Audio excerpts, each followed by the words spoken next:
So here they are enthralled with cicadas, which we see their shells everywhere. It's kind of funny because, actually almost my entire group are urbanites, so they haven't seen half the bugs and creepy crawlies and everything that's here. I have to bite my tongue because of Noah, of course. It's kind of normal for us being there and around. And I just thought you wanted to join me on this journey as I walk forward and the ocean unfolds in front of us, because it's just, that blue is just outstanding. We were going to go to this place called the Champagne Pools, which is at the top of the beach. I think it's about a 40-kilometer long beach, and we've only made it about 20 kilometers. We did manage to get onto the beach about 6:30. It was a little bit of a push to actually drive. Sand was still a little bit soft, but you're supposed to drive right next to the water line because it's harder there, of course.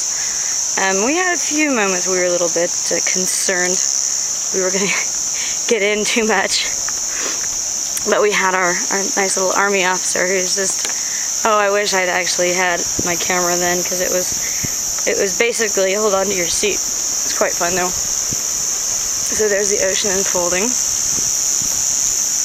Yeah, so Happy Valley is about halfway up. Indian Head is the top. We actually had to camp because the problem here is you have to work with the tide, and there's curfews. So for driving, it's 7 p.m.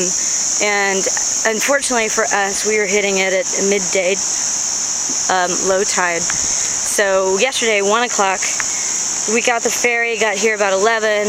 We took the suggested 2-hour drive, and that, of course, brings us to 1 o'clock, which we didn't realize, and we had a little ways to drive. So we camped back at one of the lakes, backtracked about 10 kilometers, and that wasn't too bad, actually. We went down to the lake, so we didn't have to worry about the 9 p.m. noise curfew, which is also in effect basically everywhere. That's why we got the road so early at 6:30.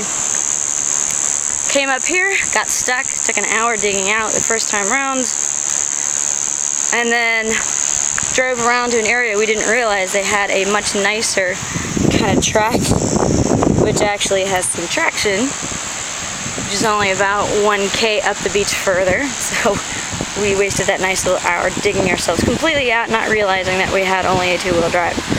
Everybody kept saying it was the driver, which, you know, was me both times, getting stuck and trying to drive it back out again. But then that's when we realized, actually when we came up here and got stuck, that we were in 2-wheel only and we had lost the cat. So there's the beautiful beach. And as we pan around, there's our beautiful car. More later.